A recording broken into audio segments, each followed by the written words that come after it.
오길자 어르신이시죠? 저희가 기다리고 있었습니다. 네. 그런데 여기가 휴양지 맞나요? 좀 다르게 생겼는데. 길자가 불안해하며 물었습니다. 여직원은 캐리어를 받아들며 대답했어요. 네, 맞습니다. 들어가시죠. 입구를 지나면서 길자는 건물 위쪽을 올려다봤습니다. 그리고 충격을 받았어요. 간판에 적힌 글자가 선명하게 보였거든요. 세빈노인 요양센터. 잠깐만요. 여기 요양원이잖아요. 길자는 다급하게 멈춰 섰습니다. 여직원은 당황하지 않고 말했어요. 어르신, 요즘엔 요양원도 휴양지처럼 운영되는 곳들이 많아요. 걱정하지 마시고 들어가세요. 안녕하세요. 저희 눈꽃사연에 찾아주셔서 정말 감사드립니다. 오늘 들려드릴 이야기는 휴양지에 간다고 믿고 딸이 보낸 택시를 탔다가 요양원 대문 앞에 선 69세 어머니의 절망과 희망의 반전 드라마입니다.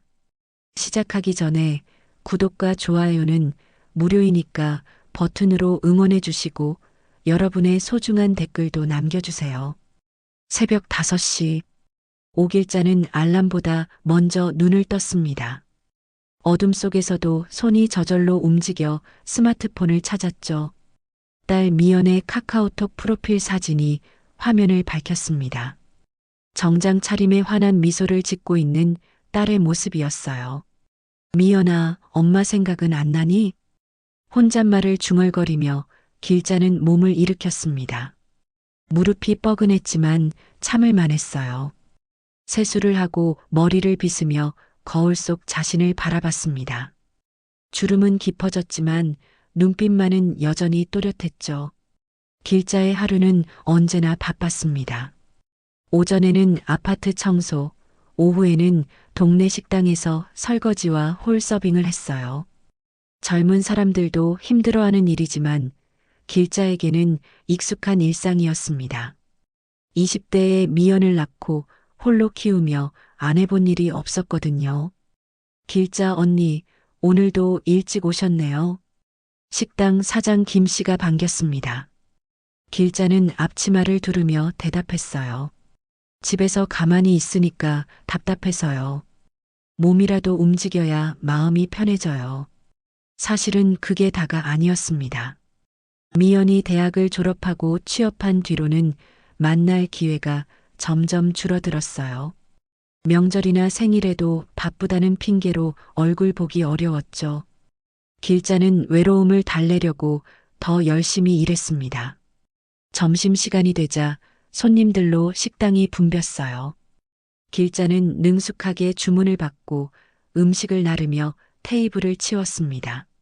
그런데 어느 순간 핸드폰이 울렸어요.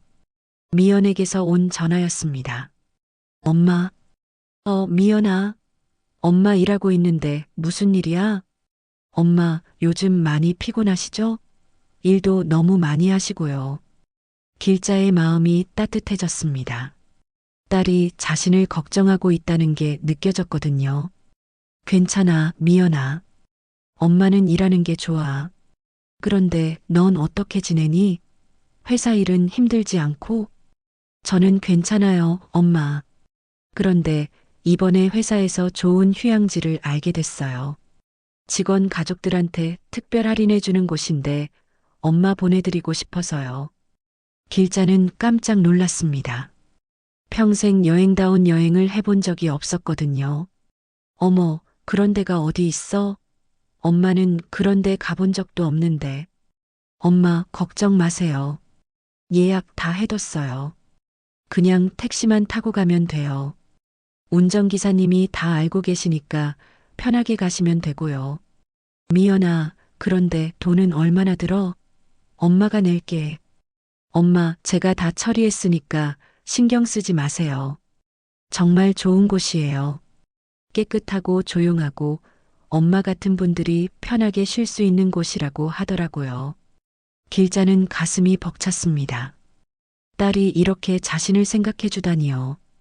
효녀 소리를 듣는 미연이 자랑스러웠어요. 그럼 언제 가면 되는 거야? 내일 오전 10시에 택시가 집 앞으로 갈 거예요.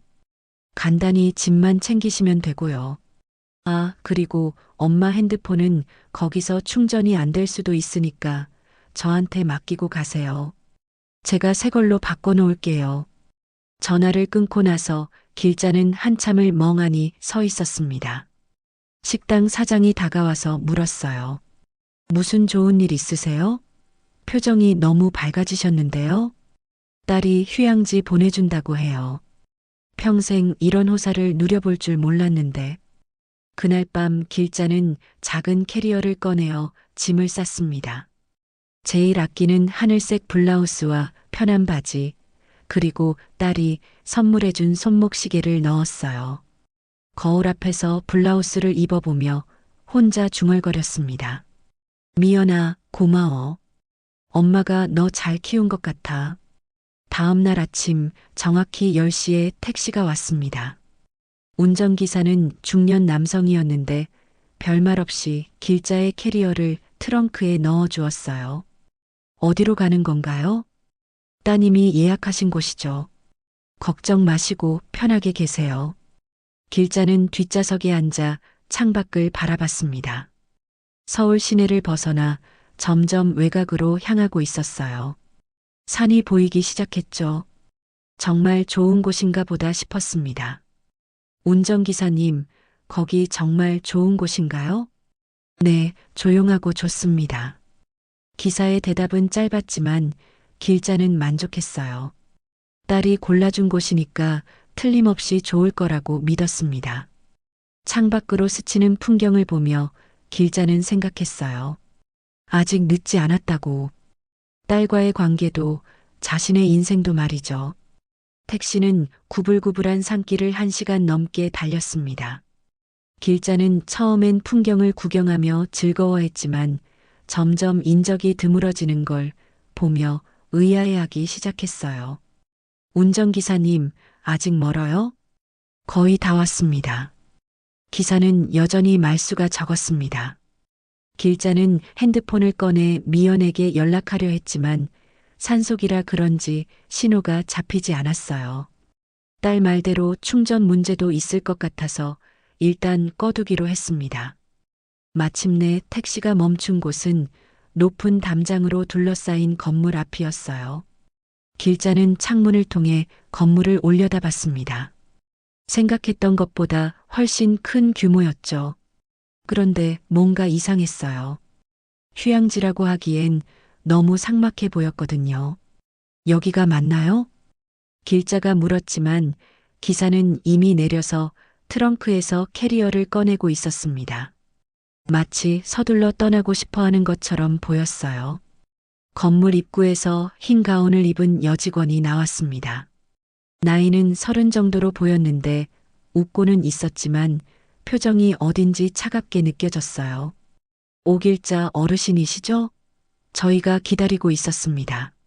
네, 그런데 여기가 휴양지 맞나요? 좀 다르게 생겼는데. 길자가 불안해하며 물었습니다. 여직원은 캐리어를 받아들며 대답했어요. 네, 맞습니다. 들어가시죠. 입구를 지나면서 길자는 건물 위쪽을 올려다봤습니다. 그리고 충격을 받았어요. 간판에 적힌 글자가 선명하게 보였거든요. 세빈노인 요양센터. 잠깐만요.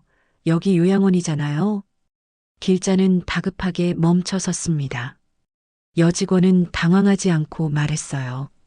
어르신, 요즘엔 요양원도 휴양지처럼 운영되는 곳들이 많아요. 걱정하지 마시고 들어가세요. 아니에요. 제가 잘못 온 것 같아요. 딸이 휴양지라고 했는데. 길자는 되돌아 나가려 했지만 어느새 다른 직원들이 나타나 길을 막았습니다. 모두 친절하게 웃고 있었지만 단호했어요. 어르신, 정미연 씨가 모든 절차를 다 마치셨습니다. 보호자 서명도 되어 있고요. 길자는 어리둥절했습니다. 미연이 무슨 서명을 했다는 걸까요?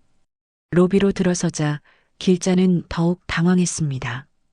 여기저기 휠체어를 탄 노인들이 보였고 간병인들이 분주히 돌아다니고 있었어요. 명백히 요양원이었습니다. 접수대에 앉은 남자 직원이 서류를 펼쳐 보이며 말했습니다. 오길자 어르신, 입소 절차 모두 완료되었습니다. 보호자이신 정미연 씨가 어제 직접 와서 서명하셨어요. 무슨 소리예요? 제가 여기 입소한다고요? 딸이 그런 얘기 한 적 없는데요. 길자의 목소리가 높아졌습니다. 하지만 직원은 차분하게 서류를 가리켰어요. 여기 보시면 치매 초기 증상 우려라는 의사 소견서도 있고 보호자가 요양원 입소를 요청한다는 동의서도 있습니다. 길자는 서류를 보고 깜짝 놀랐습니다. 분명히 미연의 서명이 있었어요. 그런데 의사 소견서라니요? 길자는 최근에 병원에 간 적도 없었는데 말이죠. 이건 가짜예요. 제가 치매가 아니라고요. 딸한테 전화 좀 해주세요. 어르신, 진정하세요. 가족분이 어르신을 위해서 내린 결정입니다. 처음엔 다들 그러세요. 시간이 지나면 적응하실 거예요. 길자는 핸드폰을 꺼내려 했지만 여직원이 손을 내밀었습니다. 어르신, 핸드폰은 저희가 보관해 드릴게요. 요양원 규정상 개인 전자기기는 제한됩니다. 왜요? 딸한테 전화해야 한다고요. 보호자분과의 연락은 저희가 대신해 드립니다. 걱정 마세요. 길자는 절망적이었습니다. 핸드폰마저 뺏긴다면 미연과 연락할 방법이 없어지는 거였어요. 제발요, 딸한테만 전화 한 통하게 해주세요. 분명히 오해가 있을 거예요. 직원들은 고개를 저었습니다. 그리고 길자를 엘리베이터로 안내했어요. 올라가면서 길자는 창밖을 봤습니다. 산으로 둘러싸여 있어서 도망칠 곳도 없어 보였어요. 3층에서 내려 복도를 따라 걸었습니다. 양쪽으로 방들이 쭉 늘어서 있었는데 모든 문이 바깥에서 잠글 수 있는 구조였어요. 길자는 등골이 서늘해졌습니다. 여기가 어르신 방입니다. 룸메이트가 한 분 계세요. 문을 열자 깔끔하게 정리된 방이 나타났습니다. 침대 2개와 작은 책상, 그리고 화장실이 있었어요. 창문은 있었지만 열리지 않게 고정되어 있었습니다. 한쪽 침대에 누워있던 노인이 길자를 바라봤습니다. 80대 정도로 보이는 여성이었는데 눈빛이 또렷하고 기품이 있어 보였어요. 새로 오신 분이군요. 그 노인의 말투는 정제되어 있었습니다. 길자는 인사를 했어요. 네, 오길자입니다. 그런데 저는 여기 있을 사람이 아니에요. 딸이 휴양지라고 해서 온 건데. 노인은 쓴 웃음을 지었습니다. 휴양지라고 하셨다고요? 저도 처음엔 그렇게 생각했어요. 아들이 요양원이 아니라 고급 휴양지라고 했거든요. 길자는 충격을 받았습니다. 이 노인도 자신과 같은 상황이었던 거예요. 직원이 방을 나가며 말했습니다. 저녁 식사는 6시고 그 전까지는 방에서 쉬세요. 외출이나 면회는 원장님 허가가 있어야 가능합니다. 문이 닫히는 소리가 들리더니 바깥에서 자물쇠 채우는 소리가 들렸습니다. 길자는 문손잡이를 돌려봤지만 열리지 않았어요. 잠가놨네요. 길자는 침대에 주저앉았습니다. 눈물이 핑 돌았어요. 미연이 정말 자신을 버린 걸까요? 아니면 누군가 딸을 속인 걸까요? 룸메이트가 조용히 말했습니다. 저는 정한수예요. 한수그룹 창업자의 아내입니다. 길자는 고개를 들었습니다. 한수그룹이라면 유명한 대기업 아닌가요? 하지만 그런 집안의 부인이 왜 여기에 있는 걸까요? 정한수는 창밖을 바라보며 계속 말했습니다. 우리 여기에 갇힌 거예요. 그 말에 길자의 가슴이 철렁 내려앉았습니다. 정한수의 말에 길자는 온몸이 떨렸습니다. 갇혔다니요? 설마 그럴 리가 없을 거라고 생각하면서도 가슴 한편이 무거워졌어요. 갇혔다는 게 무슨 뜻이세요? 말 그대로예요. 여기서 나갈 수 없어요. 모든 게 보호라는 명목하에 통제됩니다. 정한수는 침착하게 설명했습니다. 길자는 믿기지 않았어요. 아무리 요양원이라지만 감옥은 아니잖아요. 그래도 가족들이 면회 오면 나갈 수 있는 거 아닌가요? 면회요? 정한수는 비웃었습니다. 저는 여기 온 지 석 달이 됐는데 아들이 한 번도 안 왔어요. 전화도 안 받고요. 길자는 소름이 돋았습니다. 그런데 정한수의 다음 말에 더욱 놀랐어요. 제 아들이 저를 여기에 보낸 이유를 아세요? 제 이름으로 된 재산을 빼돌리려고요. 재산을 빼돌린다니요? 한수그룹 지분 중 상당 부분이 제 명의로 되어 있거든요. 남편이 돌아가시기 전에 상속세 문제로 미리 정리해 둔 거예요. 그런데 아들이 그걸 자기 명의로 바꾸려고 하는데 제가 반대했어요. 길자는 숨을 고르며 들었습니다. 재벌가의 상속 분쟁이라니 드라마에서나 보던 일이었어요. 그래서 저를 치매 초기 진단을 받게 하고 여기에 가뒀어요. 의사결정 능력이 없다는 걸 입증하려는 거죠. 길자는 자신의 상황과 너무 비슷해서 놀랐습니다. 자신도 치매 초기라는 가짜 진단서가 있었잖아요. 저녁 시간이 되자 직원이 와서 문을 열었습니다.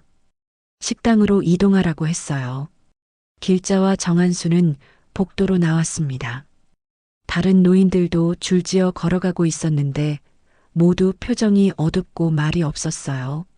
식당에 도착하니 직원들이 일일이 자리를 지정해 줬습니다. 자유롭게 앉을 수도 없는 거였어요. 길자는 정한수 옆자리에 앉았습니다. 식사 시간은 정해져 있고 대화는 자유롭게 하셔도 됩니다. 단 큰 소리는 내지 마세요. 간병사가 주의사항을 말했습니다. 마치 어린아이를 대하는 것 같았어요. 밥을 먹으며 길자는 주변을 둘러봤습니다. 노인들은 대부분 조용히 식사를 하고 있었는데 몇몇은 정신이 맑아 보이는 분들도 있었어요. 그런데 왜 아무도 말을 하지 않는 걸까요? 정한수가 작은 목소리로 귀띔했습니다. 함부로 말하면 약물 치료 대상이 돼요. 정신안정제라는 명목으로 약을 먹이거든요. 길자는 등골이 서늘해졌습니다. 약물 치료라니요? 식사가 끝나고 방으로 돌아가는 길에 길자는 화장실에 가고 싶다고 했습니다. 그런데 간병사가 따라왔어요. 혼자 가도 되는데요? 규정입니다. 안전상 혼자 다니시면 안 돼요. 화장실에서도 감시를 받는다니 길자는 참담했습니다. 이게 정말 요양원인가요? 감옥인가요? 방으로 돌아와서 길자는 정한수에게 물었습니다. 여기서 탈출한 사람은 없나요? 한 분 계셨어요. 박할아버지라고 군인 출신이셨거든요. 담을 넘어서 나가셨는데. 그래서요? 이틀 만에 잡혀왔어요. 그리고 정신병동으로 옮겨졌죠. 지금은 어디 있는지 몰라요. 길자는 절망적이었습니다. 탈출도 불가능하다는 뜻이었어요. 그날 밤 길자는 잠을 이루지 못했습니다. 미연 생각만 났어요. 정말 딸이 자신을 버린 걸까요? 아니면 누군가 딸을 속인 걸까요? 새벽녘 정한수가 작은 소리로 불렀습니다. 길자 씨, 잠 안 오세요? 네, 도저히 잠이 안 와요. 저도 그래요. 처음엔 다들 그러다가 시간이 지나면 체념하게 돼요. 정한수는 침대에서 일어나 창가로 갔습니다. 달빛이 방 안을 희미하게 비추고 있었어요. 제가 여기 오기 전에 아들과 마지막으로 한 대화를 기억해요. 아들이 그러더라고요. 어머니가 고집 부리지 말고 조용히 지내시면 나중에 용돈도 넉넉히 드리고 좋은 곳으로 모셔다 드린다고요. 그럼 처음부터 속셈이 있었던 거네요. 네, 계획적이었어요. 의사도 서류도 모든 게 미리 준비되어 있었어요. 길자는 자신의 상황을 떠올렸습니다. 미연도 그랬을까요? 휴양지라는 말로 자신을 속인 게 계획적이었을까요? 아침이 되자 기상종이 울렸습니다. 정해진 시간에 일어나야 하는 거였어요. 세면도 순서대로 해야 했고 아침 체조도 강제였습니다. 어르신들, 오늘은 건강검진이 있습니다. 이름 부르면 진료실로 오세요. 간병사가 공지했습니다. 길자는 불안했어요. 건강검진이라는 게 혹시 약물 투여를 위한 핑계는 아닐까요? 오길자 어르신. 길자의 이름이 불렸습니다. 진료실로 가니 중년의 남자 의사가 앉아 있었어요. 어르신, 컨디션은 어떠세요? 잠은 잘 주무시고요? 잠을 못 잤어요. 여기가 어떤 곳인지도 모르겠고, 딸과 연락도 안 되고, 의사는 무표정하게 차트에 뭔가를 적었습니다. 초기 적응 장애로 보이네요. 안정제 처방하겠습니다. 안정제요? 저는 약 안 먹어도 돼요. 어르신, 이건 치료의 일환입니다. 거부하시면 안 돼요. 길자는 소름이 돋았습니다. 정한수가 말한 약물 치료가 시작되는 거였어요. 진료실을 나와 방으로 돌아가는 길에 길자는 정한수에게 말했습니다. 약 처방받았어요. 안정제래요. 정한수의 얼굴이 어두워졌습니다. 약을 먹기 시작하면 정신이 흐려져요. 그럼 정말 나갈 수 없게 돼요. 길자는 절망적이었습니다. 이제 정말 갇힌 거구나 싶었어요. 그런데 그때 정한수가 작은 목소리로 말했습니다. 길자 씨, 포기하면 안 돼요. 분명 방법이 있을 거예요. 무슨 방법이요? 아직 모르겠지만 여기에도 양심적인 직원이 있을 거예요. 모든 사람이 나쁠 수는 없잖아요. 길자는 희미한 희망을 품었습니다. 정한수 말이 맞을지도 몰라요. 아직 포기하기엔 너무 이른 거겠죠. 그날 밤 길자는 창밖을 바라보며 다짐했습니다. 반드시 여기서 나가겠다고, 그리고 진실을 밝히겠다고 말이에요. 요양원에 온 지 사흘째 되던 날, 길자에게 충격적인 소식이 전해졌습니다. 사무실로 불려간 길자 앞에 원장 유병수가 앉아 있었어요. 50대 중반의 남자로 겉보기엔 온화해 보였지만 눈빛이 차갑게 느껴졌습니다. 오길자 어르신, 딸분께서 어르신 관련해서 몇 가지 절차를 마저 처리하셨어요. 유병수는 서류 뭉치를 길자 앞에 펼쳐놓았습니다. 길자는 글씨를 읽으려 했지만 내용이 복잡해서 이해하기 어려웠어요. 무슨 절차요? 어르신 명의로 되어 있던 고향 땅과 보험금, 그리고 예금 계좌가 모두 따님 명의로 이전되었습니다. 효율적인 관리를 위해서라고 하시더군요. 길자는 눈앞이 캄캄해졌습니다. 그 땅은 돌아가신 부모님께서 물려주신 유일한 유산이었어요. 보험금도 평생 모은 전 재산이나 다름없었죠. 그런 일을 제가 허락한 적 없는데요. 여기 보시면 어르신 위임장이 있어요. 서명도 되어 있고요. 유병수가 가리킨 서류에는 분명 길자의 서명이 있었습니다. 하지만 길자는 그런 서류에 사인한 기억이 전혀 없었어요. 이건 제가 쓴 게 아니에요. 언제 이런 걸 썼다는 거예요? 어르신, 치매 초기 증상이 있으시잖아요. 기억이 안 나실 수도 있어요. 길자는 분노로 온몸이 떨렸습니다. 자신이 치매가 아니라는 걸 증명하고 싶었지만 아무도 믿어주지 않을 것 같았어요. 딸한테 직접 확인하고 싶어요. 전화 한 통만 하게 해주세요. 죄송하지만 어르신 상태로는 외부 연락이 제한됩니다. 대신 제가 따님께 어르신 안부를 전해드리죠. 길자는 절망감에 빠졌습니다. 미연이 정말 자신을 배신한 걸까요? 아니면 누군가 딸을 속인 걸까요? 그날 저녁 방으로 돌아와서 길자는 정한수에게 모든 걸 털어놨습니다. 정한수는 고개를 끄덕이며 들었어요. 저와 똑같네요. 제 재산도 아들 명의로 넘어갔어요. 어떻게 이런 일이 가능해요? 본인 동의 없이 재산을 옮길 수 있나요? 치매나 정신질환 진단을 받으면 가능해요. 법정 대리인이 대신 결정할 수 있거든요. 길자는 소름이 돋았습니다. 모든 게 계획적이었던 거였어요. 그런데 길자 씨, 저희가 여기 있는 진짜 이유가 따로 있을 것 같아요. 무슨 뜻이에요? 정한수는 주위를 살핀 뒤 작은 목소리로 말했습니다. 이 요양원 원장이 제 아들과 개인적으로 아는 사이예요. 대학 동기거든요. 길자는 깜짝 놀랐습니다. 그렇다면 이 모든 게 짜고 친 거였나요? 그리고 어제 간병사들 대화를 우연히 들었는데 여기 입소자 중에 재산가들이 꽤 많다고 하더라고요. 재산가들이요? 네, 모두 가족들에 의해 강제로 들어온 사람들이에요. 공통점이 뭔지 아세요? 길자는 고개를 저었습니다. 모두 상당한 재산을 가진 사람들이고 가족들이 그 재산을 노리고 있다는 거예요. 길자는 온몸에 소름이 돋았습니다. 그렇다면 이 요양원이 그런 일들을 도와주는 곳이라는 뜻인가요? 증거가 있나요? 아직은 없어요. 하지만 분명히 뭔가 있을 거예요. 그때 갑자기 문이 열리며 간병사가 들어왔습니다. 정한수 어르신, 원장님이 부르세요. 정한수는 길자와 눈을 마주쳤습니다. 불안한 기색이 역력했어요. 1시간이 지나도 정한수는 돌아오지 않았습니다.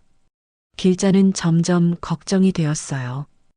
혹시 무슨 일이 생긴 건 아닐까요? 다음 날 아침 길자는 충격적인 소식을 들었습니다.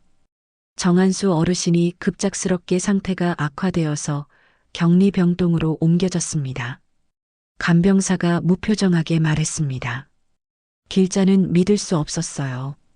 상태가 악화됐다는 게 무슨 뜻이에요? 어제까지 멀쩡하셨는데요. 정신적 혼란 증세가 심해져서 다른 환자들에게 피해를 줄 수 있다고 판단했습니다. 길자는 가슴이 철렁했습니다. 정한수가 진실을 파헤치려 했기 때문에 입막음을 당한 게 아닐까요? 새로운 룸메이트가 들어왔습니다. 80대 할머니였는데 정말 치매가 있어 보였어요. 계속 중얼거리고 알아듣기 어려운 말만 했습니다. 길자는 외로웠습니다. 정한수가 없으니 이야기할 사람도 없었어요. 그리고 점점 확신이 들었습니다. 자신도 정한수처럼 입막음을 당할 거라는 확신이 말이에요. 며칠 뒤 길자에게도 비슷한 일이 일어났습니다. 갑자기 진료실로 불려갔어요. 오길자 어르신, 최근 들어 불안 증세가 심해지고 계시네요. 다른 환자분들께 공격적인 언행을 하신다는 보고가 있어요. 의사가 차트를 보며 말했습니다. 하지만 길자는 그런 적이 없었어요. 그런 적 없어요. 누가 그런 말을 했나요? 어르신, 기억이 안 나실 수도 있어요. 상태가 악화되고 있는 것 같으니 강화 치료가 필요할 것 같습니다. 강화 치료라는 말에 길자는 소름이 돋았습니다. 정한수도 그런 말을 듣고 사라진 거였어요. 강화 치료가 뭐예요? 격리병동에서 집중 관리를 받으시는 거예요. 며칠 안에 이송 예정입니다. 길자는 절망적이었습니다. 정한수처럼 자신도 격리병동으로 보내질 거였어요. 그럼 진실을 밝힐 기회도 영영 사라지는 거였죠. 그날 밤 길자는 잠을 이루지 못했습니다. 미연 생각이 났어요. 정말 딸이 자신을 배신한 걸까요? 아니면 누군가 딸마저 속인 걸까요? 어둠 속에서 길자는 다짐했습니다. 격리병동에 가기 전에 반드시 진실을 밝혀내겠다고. 그리고 이 모든 음모를 세상에 알리겠다고 말이에요. 격리병동으로 이송되기 전날 밤이었습니다. 길자는 잠들지 못하고 천장을 바라보고 있었어요. 내일이면 정한수처럼 사라지게 될 거라는 생각에 가슴이 답답했습니다. 그때 복도에서 발소리가 들렸어요. 평소보다 조용한 걸음이었습니다. 길자는 귀를 기울였죠. 문 앞에서 발소리가 멈췄어요. 문이 조심스럽게 열리더니 누군가 들어왔습니다. 조리사 복장을 한 여성이었어요. 70대 정도로 보이는 그 여성은 길자 침대로 다가왔습니다. 길자야. 그 목소리에 길자는 깜짝 놀랐습니다. 분명히 들어본 목소리였어요. 어둠 속에서 그 여성의 얼굴을 자세히 봤습니다. 미옥이야? 길자는 믿을 수 없었습니다. 40년 전 함께 포장마차를 하며 울고 웃던 친구 조미옥이었어요. 맞아, 길자야. 나야. 미옥은 길자의 손을 꽉 잡았습니다. 두 사람의 눈에서 눈물이 흘렀어요. 미옥아, 내가 여기서 뭘 하고 있어? 꿈이야, 생시야? 조리사로 일하고 있어. 여기 온 지 1년 됐어. 길자는 어안이 벙벙했습니다. 세상에 이런 우연이 있을 수 있나요? 그런데 넌 어떻게 여기에 왔어? 길자는 자신에게 일어난 모든 일을 미옥에게 털어놨습니다. 딸의 배신, 가짜 진단서, 재산 이전, 그리고 내일 격리병동으로 가게 된다는 것까지 말이에요. 미옥은 고개를 끄덕이며 들었습니다. 길자야, 너만 그런 게 아니야. 여기 있는 사람들 대부분이 그래. 정말? 응, 나도 처음엔 몰랐는데 일하면서 알게 됐어. 이 요양원이 그런 일을 전문으로 하는 곳이야. 길자는 소름이 돋았습니다. 정한수의 추측이 맞았던 거였어요. 원장이랑 몇몇 의사들이 재벌가, 부유층 자녀들과 짜고 이런 일을 하고 있어. 가짜 진단서 만들고, 강제 입소시키고, 재산 이전 도와주고. 그럼 경찰에 신고해야 하는 거 아니야? 미옥은 고개를 저었습니다. 증거가 없어. 모든 서류가 합법적으로 보이게 만들어져 있거든. 그리고 여기 있는 사람들은 모두 치매나 정신질환 진단을 받은 상태라 증언도 믿어주지 않아. 길자는 절망적이었습니다. 그럼 정말 방법이 없는 건가요? 그런데 길자야, 희망이 없는 건 아니야. 미옥이 주머니에서 작은 봉투를 꺼냈습니다. 이게 뭐야? 정한수 여사 방에서 가져온 거야. 여사님이 몰래 숨겨뒀던 것들이야. 길자는 봉투를 열어봤습니다. 안에는 작은 녹음기와 손글씨로 쓴 메모들이 들어있었어요. 여사님이 아들과 통화할 때마다 몰래 녹음을 해뒀어. 그리고 여기서 일어나는 일들을 일기처럼 적어뒀고, 길자는 손떨림으로 메모를 읽어봤습니다. 정한수의 정갈한 손글씨로 쓰여진 내용들이었어요. 오늘 아들이 전화를 했다. 회사 지분 이전 서류에 서명하라고 했다. 내가 거부하자 치매 진단을 받게 하겠다고 협박했다. 요양원 원장 유병수와 아들이 대학 동기라는 사실을 확인했다. 이 모든 것이 계획적이었다. 새로운 입소자 김 씨도 나와 같은 상황이다. 자녀들이 재산을 노리고 강제로 보낸 것 같다. 길자는 가슴이 뛰었습니다. 이것들이 바로 증거였어요. 녹음기는? 미옥이 녹음기를 켜자 정한수 아들의 목소리가 들렸습니다. 어머니, 그냥 조용히 계세요. 제 말만 들으면 나중에 상속도 받지 못하는 일은 없게 해드릴게요. 대신 서류에는 다 서명하셔야 합니다. 기자들한테 이상한 말 하지 마시고요. 길자는 숨을 들이켰습니다. 결정적인 증거였어요. 이걸로 경찰에 신고할 수 있어? 아직 부족해. 더 많은 증거가 필요해. 그리고 무엇보다 여기서 나가야 해. 미옥은 주위를 살펴본 뒤 계속 말했습니다. 길자야, 내가 계획이 있어. 내일 오후에 식재료 공급업체 트럭이 와. 그때 몰래 나갈 수 있을 거야. 정말? 그런데 잡히면 어떻게 해? 잡히더라도 여기 있는 것보다는 나아. 최소한 밖에서 진실을 알릴 수 있잖아. 길자는 마음을 정했습니다. 어차피 내일이면 격리병동으로 보내질 텐데 시도해 볼 만했어요. 그런데 정한수 여사는 어떻게 돼? 미옥의 표정이 어두워졌습니다. 여사님은 상태가 많이 안 좋아져. 강한 약을 계속 투여해서 의식이 흐려진 상태야. 길자는 가슴이 아팠습니다. 정한수가 그렇게 똑똑하고 의연했는데 말이에요. 그래서 더 빨리 나가야 해. 여사님이 남긴 증거들을 세상에 알려야 해. 미옥은 봉투를 길자에게 건넸습니다. 이걸 잘 보관해. 그리고 내일 오후 3시에 뒷문 근처 창고에서 만나자. 미호가, 넌 어떻게 해? 나만 가면 넌 어떻게 돼? 난 괜찮아. 어차피 여기서 더 증거를 모아야 해. 그리고 다른 사람들도 도와야 하고. 길자는 미옥의 손을 꽉 잡았습니다. 40년 만에 만난 친구가 자신의 생명줄이 되어준 거였어요. 고마워, 미호가. 정말 고마워. 길자야, 우리 예전에 약속했잖아. 서로 힘들 때 도와주자고. 미옥은 조심스럽게 방을 나갔습니다. 길자는 봉투를 품에 꼭 안고 잠들려 노력했어요. 내일은 인생을 바꿀 수 있는 중요한 날이 될 거였습니다. 새벽이 되자 길자는 마음속으로 다짐했습니다. 반드시 여기서 나가서 모든 진실을 밝히겠다고.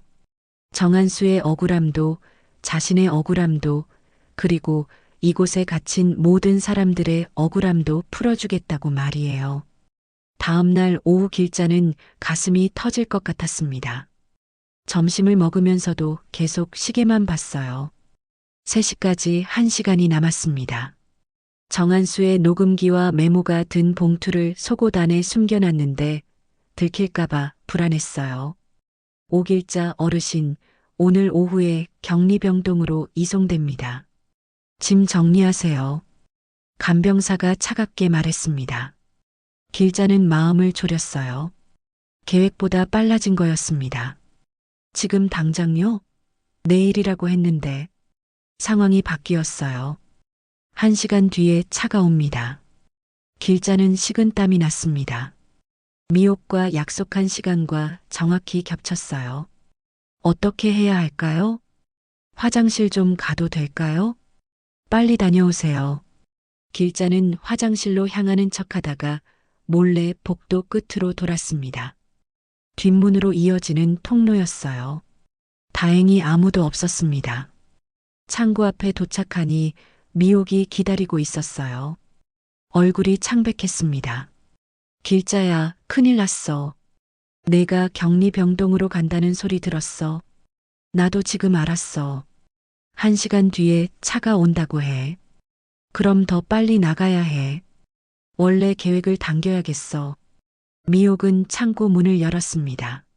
안에는 큰 세탁물 수거함이 있었어요. 이 안에 숨어. 조금 있으면 세탁업체 차가 와서 가져갈 거야. 길자는 망설였습니다. 정말 이렇게 나갈 수 있을까요? 미호가, 혹시 잡히면. 길자야, 지금이 마지막 기회야. 격리병동에 가면 정말 끝이야. 길자는 결심을 굳혔습니다. 수거함 안으로 들어갔어요. 좁고 답답했지만 참을만 했습니다. 길자야, 밖으로 나가면 바로 지상파 방송국으로 가. 그날의 진실이라는 프로그램 있잖아. 거기 김 기자한테 가서 모든 걸 말해. 김 기자? 김현우 기자야. 내가 아는 사람이야. 이런 일 전문으로 취재하는 사람이거든. 미옥이 수거함 뚜껑을 닫으며 마지막으로 말했습니다. 길자야, 꼭 성공해. 여기 있는 모든 사람들을 위해서. 얼마나 지났을까요? 수거함이 움직이기 시작했습니다. 누군가 들어올리는 게 느껴졌어요. 그리고 차에 실리는 소리가 들렸습니다. 길자는 숨을 죽이고 기다렸습니다. 차가 움직이기 시작했어요. 정말 나가는 거였습니다. 가슴이 뛰었어요. 한참을 달린 뒤 차가 멈췄습니다. 수거함이 다시 들려 올려지더니 어딘가에 내려졌어요. 주변이 조용해지자 길자는 조심스럽게 뚜껑을 열어봤습니다. 세탁소 창고 같은 곳이었어요. 다행히 아무도 없었습니다. 길자는 수거함에서 나와 주변을 살펴봤어요. 출구를 찾아 밖으로 나갔습니다. 거리에 나서자 길자는 깊게 숨을 들이켰습니다. 자유의 공기였어요. 하지만 안심하기엔 이르렸습니다. 곧 요양원에서 자신이 사라진 걸 알게 될 테니까요. 길자는 택시를 잡았습니다. 방송국으로 가주세요. 그날의 진실 프로그램 하는 곳이요. MBC죠? 알겠습니다. 택시 안에서 길자는 봉투를 다시 확인했습니다. 정한수의 녹음기와 메모들이 고스란히 있었어요. 이걸로 모든 걸 증명할 수 있을 거였습니다. 방송국에 도착한 길자는 접수대에서 김현우 기자를 찾는다고 했습니다. 접수원이 이상하게 봤지만 일단 연락을 취해줬어요. 김 기자님이 나와서 직접 이야기하겠다고 하시네요. 잠시 후 40대 남자가 나타났습니다. 안경을 쓰고 진중해 보이는 인상이었어요. 저를 찾으셨다고요? 조미옥 씨가 소개해줬어요. 세빈노인 요양센터 문제로 고발하러 왔습니다. 김현우의 표정이 달라졌습니다. 이야기를 들어볼게요. 이쪽으로 오세요. 취재실로 들어가서 길자는 모든 이야기를 털어놨습니다. 딸의 배신, 가짜 진단서, 재산 이전, 그리고 요양원에서 벌어지는 일들까지 말이에요. 김현우는 집중해서 들었습니다. 증거가 있나요? 길자는 봉투를 꺼냈습니다. 정한수의 녹음기를 재생하자 아들의 목소리가 나왔어요. 어머니, 그냥 조용히 계세요. 제 말만 들으면 나중에 상속도 받지 못하는 일은 없게 해드릴게요. 김현우의 눈이 번뜩였습니다. 이거 대단한데요? 메모도 보여주세요. 정한수의 일기를 본 김현우는 고개를 끄덕였어요. 이 정도면 충분해요. 즉시 취재에 들어가겠습니다. 정말요? 믿어주시는 거예요? 사실 세빈노인 요양센터는 이미 저희가 주목하고 있던 곳이에요. 비슷한 제보가 몇 건 더 있었거든요. 길자는 안도의 한숨을 쉬었습니다.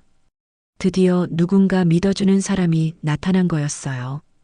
그런데 어르신, 혹시 위험할 수 있어요. 이런 일을 폭로하면 상대방에서 가만히 있지 않을 테니까요. 상관없어요. 이미 모든 걸 잃었는걸요. 김현우는 즉시 취재팀을 꾸렸습니다. 길자의 증언을 바탕으로 세빈노인 요양센터와 유병수 원장, 그리고 정한수의 아들에 대한 조사를 시작했어요. 며칠 뒤 길자는 방송국에서 인터뷰를 했습니다. 카메라 앞에서 모든 진실을 털어놨어요. 딸이 저를 휴양지에 보낸다고 했는데 도착한 곳은 요양원이었어요. 제가 치매라는 가짜 진단서까지 만들어서 강제로 가둔 거였습니다. 방송이 나간 뒤 반응은 폭발적이었습니다. 시청자들은 분노했고 언론들도 관심을 보였어요. 검찰에서도 수사에 착수했습니다. 길자는 방송국 휴게실에서 뉴스를 봤습니다. 세빈노인 요양센터가 대대적으로 수사받는다는 소식이었어요. 유병수 원장과 정한수의 아들이 검찰에 소환됐다는 내용도 있었습니다. 그리고 무엇보다 미연에게서 전화가 왔어요. 엄마, 정말 죄송해요. 딸의 목소리는 떨리고 있었습니다. 미연아, 엄마, 제가 정말 잘못했어요. 처음엔 그냥 요양원에서 편하게 지내시라는 뜻이었는데, 길자는 복잡한 마음이었습니다. 딸을 용서해야 할까요? 아니면 분노해야 할까요? 미연과의 전화 통화는 길었습니다. 딸은 울먹이며 모든 걸 털어놨어요. 처음엔 정말 요양원에서 편히 지내시라는 마음이었지만 회사 선배의 꼬임에 넘어가 재산 이전까지 하게 됐다는 거였습니다. 엄마, 선배가 요양원비가 많이 든다고 미리 정리해두는 게 좋다고 해서. 길자는 한숨을 쉬었습니다. 딸도 누군가에게 이용당한 거였어요. 미연아, 엄마는 내가 나를 버렸다고 생각했어. 엄마, 정말 죄송해요. 제가 너무 어리석었어요. 그날 밤 길자는 딸과 함께 경찰서에 가서 추가 진술을 했습니다. 미연도 자신이 어떻게 속았는지 상세히 말했어요. 회사 선배가 요양원 원장과 연결되어 있었다는 사실도 밝혀졌습니다. 한 달 뒤 세빈노인 요양센터 사건은 사회적 이슈가 되었습니다. 유병수 원장은 구속되었고 정한수의 아들을 비롯해 여러 가족들이 수사를 받았어요. 길자의 재산도 모두 되돌려받았습니다. 그런데 길자가 가장 기뻐한 건 정한수를 다시 만난 일이었어요. 격리병동에서 나온 정한수는 많이 야위었지만 정신은 또렷했습니다. 길자 씨 덕분에 살았어요. 정말 고마워요. 병원에서 만난 정한수는 길자의 손을 꽉 잡았습니다. 저도 여사님 덕분이에요. 여사님이 남긴 증거가 없었다면 아무것도 할 수 없었을 거예요. 두 사람은 서로를 격려하며 회복해 갔습니다. 정한수는 아들과의 법정 싸움을 준비했고 길자는 딸과의 관계를 회복해 갔어요. 그렇게 2년이 지나고 어느 날 길자에게 뜻밖의 연락이 왔습니다. 여성노인권익재단에서 전화드렸습니다. 정한수 여사님이 유언에 남기신 내용이 있어서요. 길자는 깜짝 놀랐습니다. 정한수가 유언을 남겼다니요? 재단 사무실에서 만난 변호사는 편지 한 통을 건네줬습니다. 정한수의 정갈한 손글씨였어요. 길자 씨에게 제가 이 편지를 쓰는 이유는 감사의 마음을 전하고 싶어서입니다. 당신이 아니었다면 저는 그 어둠 속에서 영영 나오지 못했을 거예요. 제 재산 중 일부를 여성노인권익재단에 기부하려 합니다. 그리고 당신이 그 일을 도와주셨으면 해요. 저처럼 당신처럼 억울한 일을 당하는 여성 노인들이 너무 많습니다. 당신은 그분들을 지켜줄 수 있는 사람이에요. 길자의 눈에서 눈물이 흘렸습니다. 정한수는 이미 세상을 떠났지만 마지막까지 다른 사람들을 생각했던 거였어요. 어르신, 재단에서 자문위원을 맡아주시겠어요? 정한수 여사님 뜻이기도 하고 실제로 경험하신 분이 계시면 큰 도움이 될 것 같아요. 길자는 흔쾌히 수락했습니다. 그렇게 길자의 새로운 인생이 시작됐습니다. 매주 재단에 나가서 비슷한 상황에 처한 노인들을 상담해줬어요. 법적 조언도 해주고 심리적 지원도 했습니다. 어느 날 재단으로 한 할머니가 찾아왔습니다. 70대 후반으로 보이는 분이었는데 길자와 비슷한 상황이었어요. 아들이 저를 요양원에 보내려 해요. 치매가 있다고 하는데 저는 멀쩡한데. 길자는 그 할머니의 손을 잡았습니다. 할머니, 저도 똑같은 일을 겪었어요. 걱정하지 마세요. 제가 도와드릴게요. 길자는 그 할머니를 변호사에게 연결해주고 필요한 증거를 모으는 방법도 알려줬어요. 며칠 뒤 그 할머니는 아들의 계획을 막을 수 있었습니다. 정말 고맙습니다. 길자 선생님이 아니었으면 어떻게 됐을지. 그런 일들이 하나둘 늘어갔습니다. 길자는 바빠졌지만 행복했어요. 자신의 경험이 다른 사람들에게 도움이 된다는 게 보람찼거든요. 1년 뒤 길자는 재단에서 주최하는 세미나에서 강연을 했습니다. 청중들은 길자의 이야기에 집중했어요. 저는 딸이 보낸 택시를 타고 갔다가 요양원 대문 앞에 선 할머니였습니다. 그때는 절망적이었지만 지금 생각해보면 그게 제 인생의 전환점이었어요. 청중들이 고개를 끄덕였습니다. 가족에게 버림받았다고 생각했지만 오히려 더 많은 가족을 만나게 됐습니다. 저와 같은 처지의 할머니, 할아버지들, 그리고 이들을 도우려는 좋은 사람들 말이에요. 강연이 끝나고 길자는 미영과 함께 저녁을 먹었습니다. 딸과의 관계는 예전보다 더 좋아졌어요. 엄마, 요즘 정말 행복해 보이세요.